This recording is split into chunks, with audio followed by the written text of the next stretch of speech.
The Witcher, Hexer, Chapter 4, Hard Truth. Farewell, Jaskier, Geralt bid his greeting as he walked to his horse. Where's Borch? Jaskier the bard genuinely wanted to know. You were together. Geralt of Rivia in this moment became suspicious of the bard, unfounded, but this suspicion became quickly forgotten. Folks, noble knights, a huge dragon! The man who no one recognized came to alert the royal guards. Where? One of the elders asked this stranger. Behind the gorge on the plain.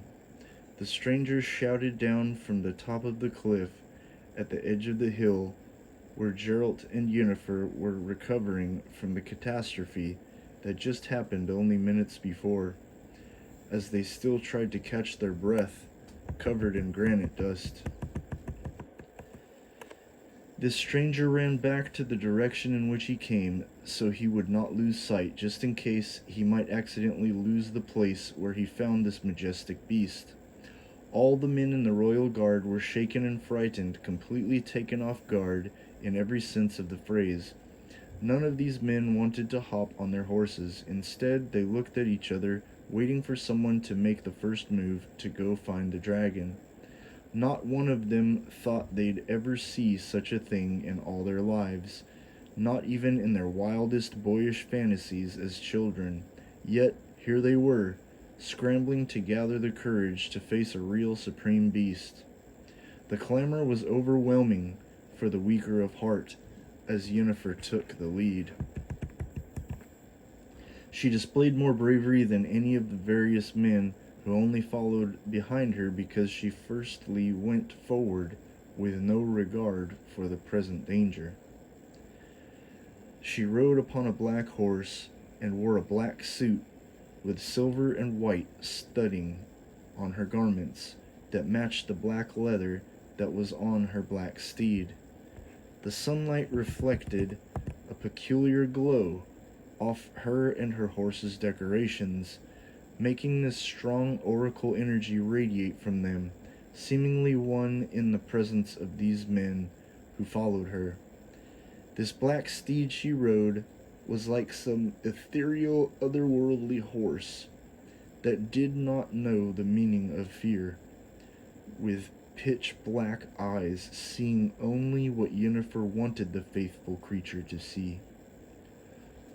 Only her most trusted guard was allowed to take the reins and tend to this horse, to tie it down, because if it were any other non-appointed guard, they would be viciously kicked and stomped without mercy. Many men knew this and were frightened of the thought, since this was a possibility. Some of them heard stories from those who'd seen this happen firsthand. No one dared to ever take Yennefer's black steed ever again after this, and the word spread like her powerful magic. This was from no power of magic, however. This was purely dedication and faithfulness that shone brightly between a woman and her loving horse, which was enchanted from Hex at birth, albeit.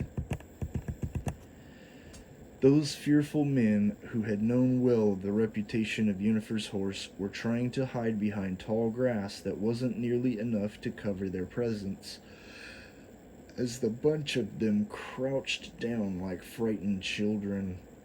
They behaved as if playing a serious make-believe pretend childhood game that had gotten out of hand as children's imaginations ran away from them. Indeed, these scared guys had let their imagination run wild in their minds, thinking of what this dragon would be like. In this moment, all they knew was what they heard. This dragon was described to be huge, and the stranger said this with conviction, as if to be believed for his word. Not one of the men doubted this stranger. Soon enough, all eyes who followed would see for themselves. There it was, in plain sight, plain as day, the midday daylight showed this enormous beast in all its glorious detail. This dragon was even more rare than anyone could have ever imagined. It was the long thought mythical golden dragon. This was known to be a superintelligent being whose intellect was far superior to any mortal man. The golden sunlight shined off its golden scales in a heavenly display, while also appearing to be powerfully terrifying because of the brilliant power this creature possessed. The scales were like impenetrable armor that harnessed the fire of the sunlight, magnifying in intensity. This was the power of the heavens above, like a burning star in the sky.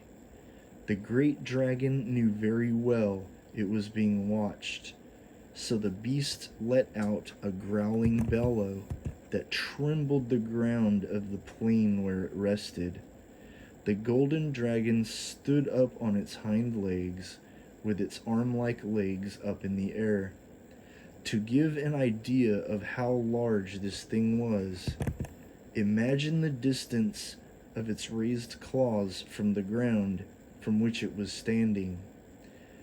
There were a good couple feet above where the tallest of guards would be if directly under its grasp. Here they were, setting eyes on such a rare beast.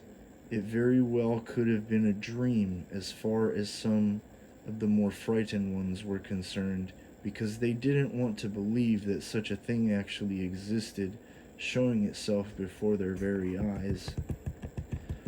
Geralt was already there, ahead of Yennefer, and she could not understand how he got there so stealthily. She crouched next to him with all her company behind the two, and marveled at the thing as the head of the beast reared upward, looking directly at them. This golden dragon wished for all who saw it to believe what was true, that he was not a malevolent being, but a benevolent creature of supernatural power. The dragon knew it had to prove itself. The bard couldn't help himself, as he always had to have the first and last word in every moment, saying, "How beautiful," as he crouched behind Geralt's other side opposite Yennefer.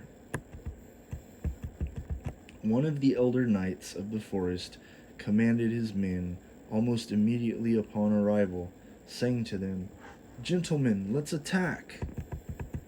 A knight who was there with the first sighting of the dragon gave a strange look and told this commander, "That's not the one we're after. The other, poisoned, must be in a cave guarding treasure." Another knight, young and eager to follow orders, spoke, ready to attack. "Makes no difference. We'll get more for his skin. Let's move." Geralt could have swore that when the golden dragon looked into his eyes as the men came forward to strike, he felt that the dragon was speaking to him with his eyes, relaying a pitiful sentiment in relation to his very heart and all that Geralt kept inside his heart as a witcher. The bard smiled, strangely one of few showing no fear, as he too could sense the golden dragon's benevolence. Smiling like a child, he spoke to it. "Dragon, you're beautiful." The brave bard ran and jumped ahead in front of the first young knight, who went forward to attack, saying to him, "Leave it in peace, please. You don't kill a legend." As the bard was ignored, he went to Geralt and Yennefer, saying, "Talk them out of it." But another man in his foolishness heard his pleas and shouted, "Why run a risk? Let's stuff an animal with poison and toss it to him." The elder knight, who was acting commander, came to deck this man upside the back of his head while he laughed, turning the man's gawking into shame as he yelped, "Out with you, cobbler!" Geralt commented on this, saying, "Every fool knows it's a magic dragon. Heed the poet's words. Run away." The commanding elder knight curiously asked with a frown, along with a confused smile, "And you're staying?" The golden dragon was already above everyone in an instant, casting its fast-moving shadow over all who debated. The loudly low booming voice was unexpected. It made some of the men shit their pants as they scrambled to hide their soiled garments, soaked with piss and wet excrement. The force of the dragon's wings made many men fly to the ground by a series of strong bursts of wind. "I'm villain Trenmouth. The avalanche failed to stop you. The road north is closed.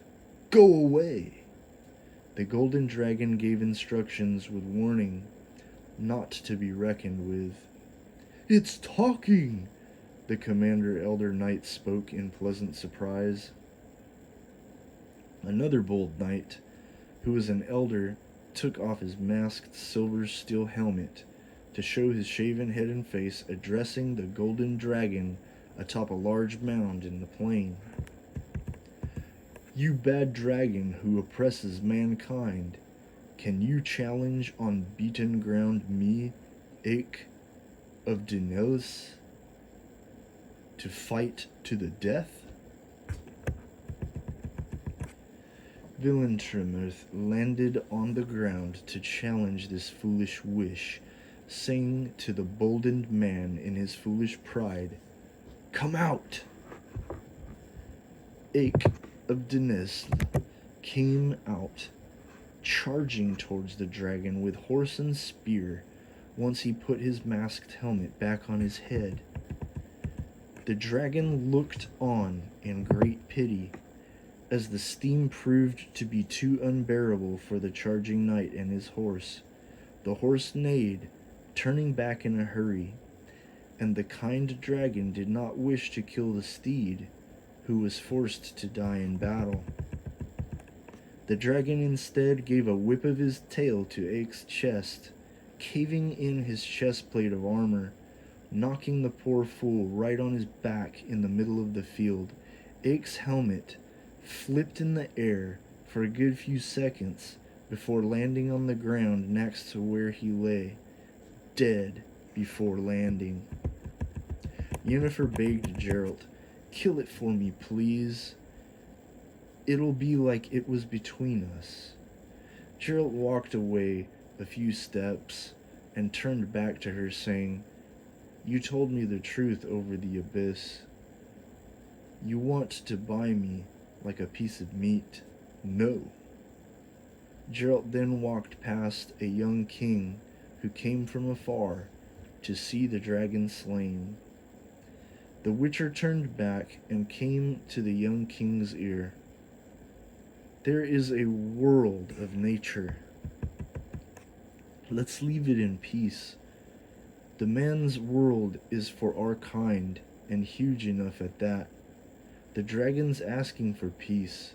It could burn us, but it doesn't want to. It's giving us an important message. Let's leave this place." This young king's most valued advisor came to him, and he told him before the man could speak his words of counsel, "We're returning to Cairngorm."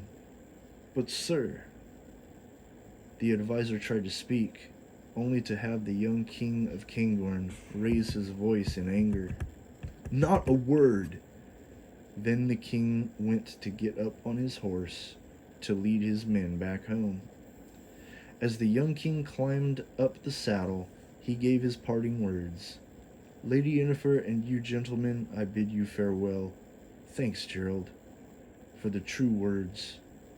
I've been had by fools." Ashamed by her selfish wishes, Yennefer looked down to the ground, unable to look the young king in the eye. She then watched the king ride away in his haste, and the dumbfounded knights and guards who came with him gathered themselves with their belongings, plus supplies to follow, while the golden dragon had given them this time of grace. After Gerald's words, only a fool wishing to die would stay, seeing what they witnessed, what had become of the bravest among them. The acting commander, who was the most experienced knight, came to speak in the sorceress's ears. Yennefer, a new half of its skin and the treasure. As he reminded the proposed bargain of the deal, Yennefer was uncompromising, only stating to him, "The dragon's mine." Geralt spoke in his experience and wisdom of the hunt. "Greed has deprived you of your senses. Better any monster than you. Jaskier, come." Geralt wished to leave them to their own demise, while gaining all the more respect for the jolly soul that was the bard. Jaskier tipped his hat to the Lady Yennefer and followed Geralt away from the ones who stayed to die by the golden dragon's warning. Yennefer couldn't help herself, as she was driven by the most basic needs of a woman. She only wanted to be a mother, as her wishes of a young girl never left her broken heart through all her impossible trials as a sorceress. She contemplated the warning, if she might give heed, but only wished to die if her needs not be met. She did not want to hurt herself like the attempts of her bitter past, because she feared of not being granted her wish of death by her own hands. She thought it easier in theory to let nature decide if she would be worthy of a chance to gain a sufficient womb for childbirth, or be sent away from her pain and sorrow that nature had cursed her with. Geralt knew how deeply Yennefer wanted this wish granted, and only wished himself to find another way, instead of this woman he cared for so deeply to simply throw away her life in a most certain decision of suicide. While giving good thought in the little time she was given as Geralt made his decision clear, Yennefer didn't let her love go too far as to not catch up to him. She got onto her black horse and came to Geralt's side for him to first ask her the only question that mattered to him in that moment. "Who do you side with?" "Not against you," Yennefer cleverly submitted in a strong way with her choice of words, holding her head high. "Then trust me, please." Geralt wished to comfort Yennefer, but knew he did not have a solution. There were some idiot men who stayed behind to try their luck with the hunting of the gold dragon, and found a baby, newly hatched, running in the grass for its life. "Let's get at that reptile!" The foolish, cowardly men huddled around the poor little cornered baby dragon, too small and young to fly. The little thing practically hyperventilated while it found nowhere to hide. Yennefer charged up to the bastards on her black steed, while the men were too entertained by their poking at the little dragon with their spears. One of the men was laughing too intently as Yennefer came up to him to command them not to kill the creature. "Take it alive, leave it alone," she insisted with the conviction of a scorned woman. In her mind, Yennefer was tested by the very nature she tested herself. She thought as she ran to save the beast, "How could I let this baby die when I wished to kill its own kind for I myself to have a baby?" This was the humbling her heart needed to become soft enough to be worthy of a blessing from nature itself, which would come if she be turned enough in her patience towards the right and true path of her destiny, as was the way of the Hexer, the lone white wolf witcher, who was Geralt of Rivia. The men even still poked at the little baby dragon, fumbling around in the grass. One of the foolish men grabbed the sorceress by her hair to lift her up from behind as she fell in the grass while running towards the little baby dragon. "Kill the reptile!" the men repeated to each other with laughs so sickening they turned the stomach of the sorceress. Geralt heard the commotion and heard Yennefer cry as she jumped from the saddle of the steed, and she cried, as she cried, to the heartless men, "Leave it, it's just a cub." Geralt charged the man who held Yennefer down with force and saw that she was in pain, both physically and also hurt deep in her soul. Geralt came baring his teeth like a mad wolf, yelling with sword in hand, "Enough of this!" Geralt, in a pivot dance motion, fatally split open the man's chest who held Yennefer down, then cut off the head of another who came, and immediately stabbed through the lung a third man who charged behind the beheaded knight. He hacked that man's chest in a twirling motion, and the death for that one was painful as he took his last breaths in screaming agony, falling to the ground to his knees in bitter defeat. The other men dared not fight the Witcher in his barbarity and justified rage. The golden dragon disappeared in a burst of fire, and Borch came through the flames with his daughters, striking the fools who dared to stay. Geralt kneeled down next to Yennefer, who cradled this baby as if it were her own, and gently spoke words of comfort. "We're left alone, you and me, a dragon's cub and a poet." Geralt took his fingers and brushed back Yennefer's hair so he could look at her face while he spoke to her, as she tried to hide her look of despair. Geralt, for the first time in his long life, showed a genuine caring love. "That's certainly an omen, but I wonder what it spells." Geralt watched as Yennefer caressed the baby dragon in her cradled arms.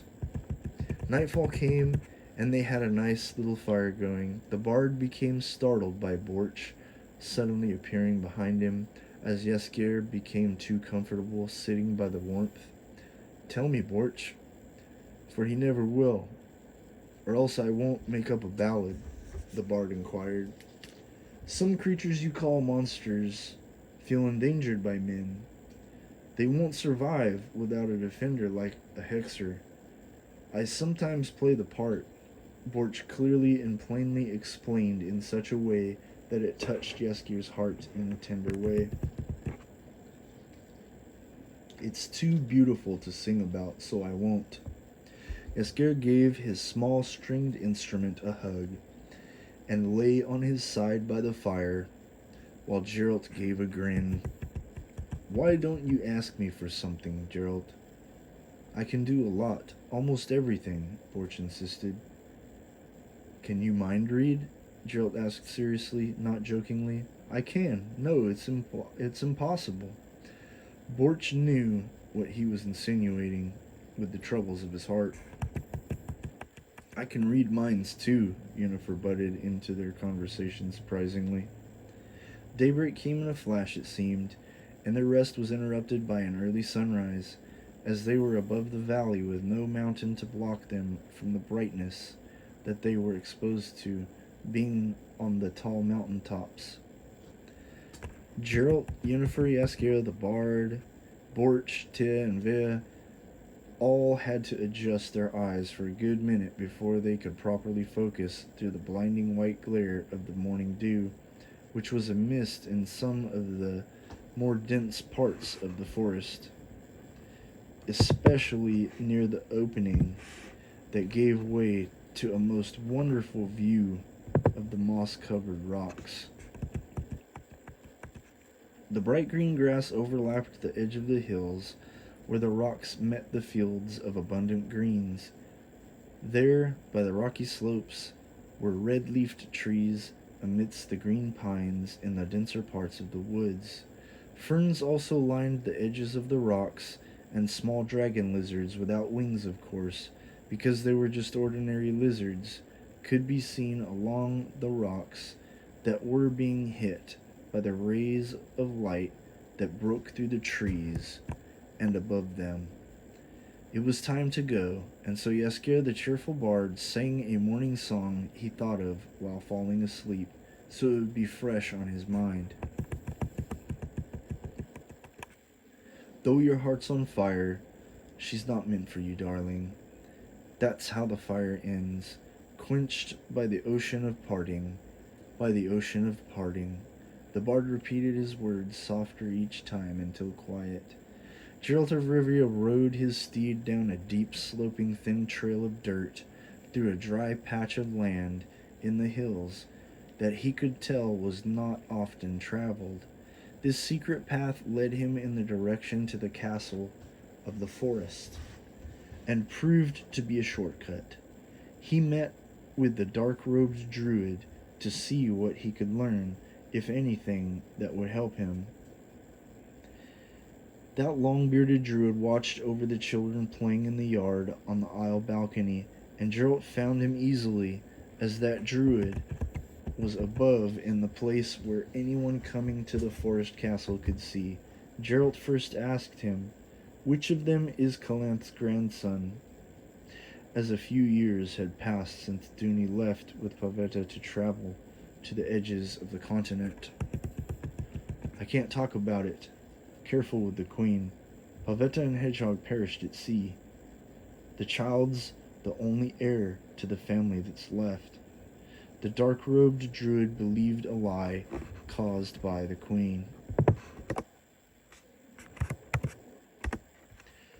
By the queen of the forest choosing to carry out the abduction of her grandchild, which stemmed from not allowing the infant girl to go with Pavetta and Duny on their first trip to the sea while they went to explore beyond the continent. This then forced Pavetta and Duny to send word that they had died, so that they could take time building their army to overtake Pavetta's selfish mother, the queen of the forest. After all that had happened during the events of the Night of the Suitors, the queen still was not humbled enough for her heart of stone to be softened.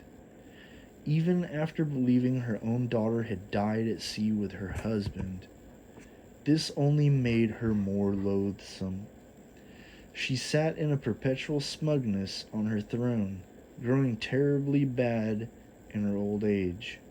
When Geralt of Rivia came for the grandchild, as this was his child of surprise and his duty, the queen viciously objected, as was to be expected, which the old Hexer Geralt the Witcher suspected in his long walk to her throne.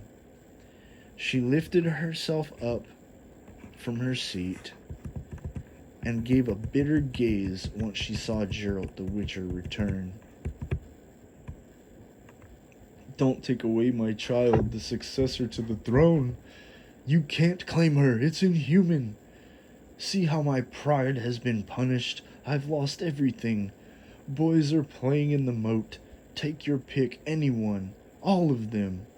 Be human for once, the queen despicably pleaded to Geralt, as he listened and spoke in the most gentle voice he could use. None of those kids can make a Hexer. Pavetta's child is not among them. Don't you know that? Geralt reasoned with the queen of the forest with these hard truths she could not take. Shut up! The queen defied Geralt's reasoning. Not a word from you. Pavetta's child is not at the court, and I'm not taking another kid. Don't say a word, please, understand? Gerald drew near, his face to hers, as she nodded her head in agreement. Yes, the queen stubbornly said, as she had to force herself to get those words out in her bitterness. I don't even know how to thank you. What if fate is not a myth? Can it have revenge? The queen tried to get close to somehow deceive Geralt of Rivia. I don't know, but it's me who challenges it. Don't worry. I'm leaving for far off lands, for long, maybe forever. Geralt the White Wolf Witcher spoke of what was to be done, and the queen could only accept what she knew she could not prevent.